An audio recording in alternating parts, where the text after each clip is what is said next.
Hi, this is Marcel of Marcel on Tech, and today we are talking about one of the best flipping phones on the market right now. Check out that color. That is magenta red, and it is really cool. Then check out that front panel. It covers almost the entire front side. This is the Motorola Razr 40 Ultra.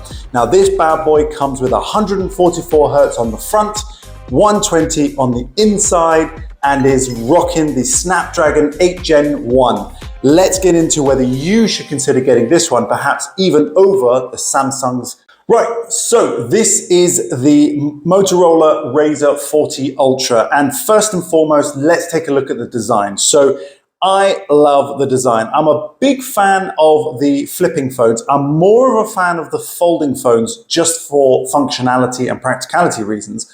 But this device is really, really gorgeous. I have to say, I do like the fact that it says Pantone Viva Magenta there, which is really nice. It's a really, really cool, lovely, vibrant red, deep red color.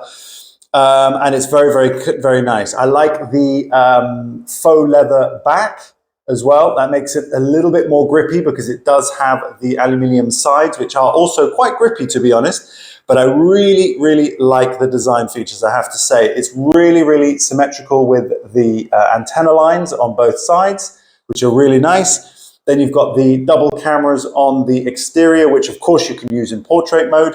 And then of course you've got that enormous screen on the front there, which is fully editable, and you can manage it in various different ways. So it is a very pretty phone from the outside. You've got no headphone jack, of course. You have got USB Type-C on that side, on the underside, of course, and then you have the SIM card tray, and you have, most importantly, a fingerprint reader, which is very good, and the volume rockers. Now, these are old school, sticky outy button, proper button style volume rockers, and that's the first time I've actually seen ones that stick out quite so far in a long time. But otherwise, the exterior of this device is very, very well designed. I would say better than the Samsung, which is its closest competitor, of course. Then, of course, flipping it over, we've then got the inside panel here. This is a gorgeous, gorgeous 120 Hertz AMOLED panel, which of course can fold in half. It is working really, really well. Very, very sensitive, super, super smooth, very, very crispy. Really love it. Easy to use. Obviously, when we've gone from the exterior screen to the interior, we're getting more than double the size of that, and it is absolutely brilliant. But here's the kicker, and this is, of course, a first impression. This is not my full review.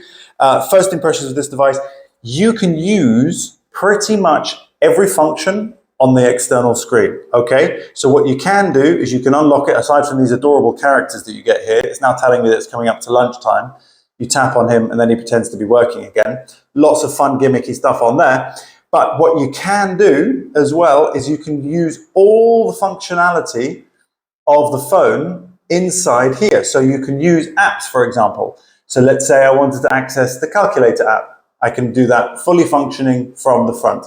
If I want to come out and use Maps, I can use Google Maps as well. Fully functioning. There is no flippable device as yet that has got as much functionality as this one has. And this front panel is so crispy that it works brilliantly. Again, 144 Hertz, really, I mean, usually that's reserved for gaming only. So this is really, really spectacular.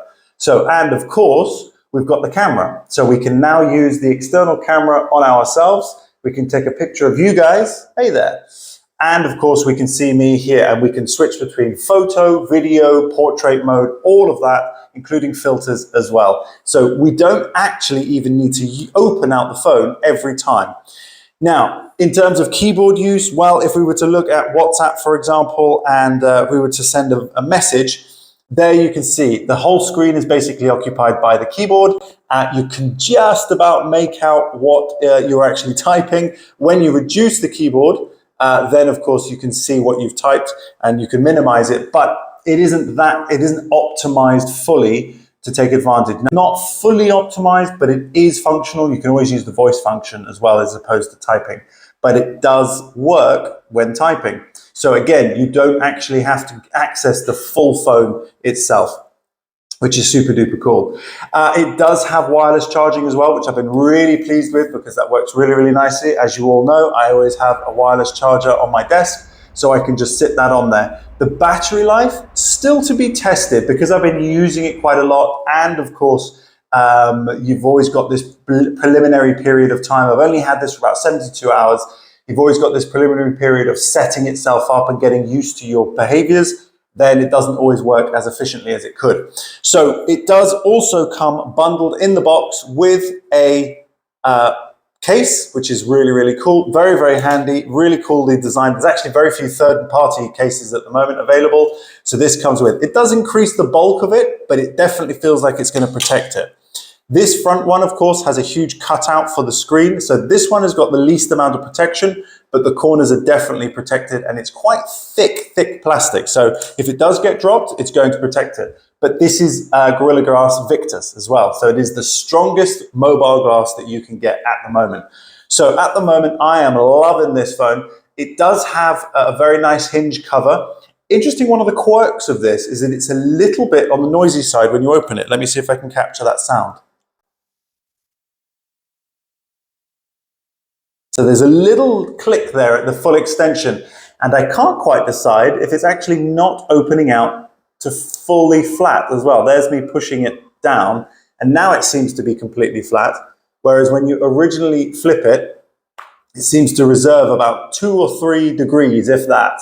Now I've warmed it up, of course, it's going to full extension. So just an observation, doesn't impede my usage of it whatsoever, but it could be that the hinge mechanism just needs a little bit of warming up or a bit of practice. But it does also stay in various angles. It won't go all the way to the extreme without flipping down, but it stays there pretty nicely. And of course, it does have the flip mode when you're using things like YouTube and so on to optimize for the space. So the screen appears at the top, and of course the keyboard and any comments appear at the bottom. So it is very, very cool. I am loving this phone at the moment. Stay tuned for my full unboxing. Just wanted to give you a quick walk around to what I feel is possibly the best flippable device available at the moment.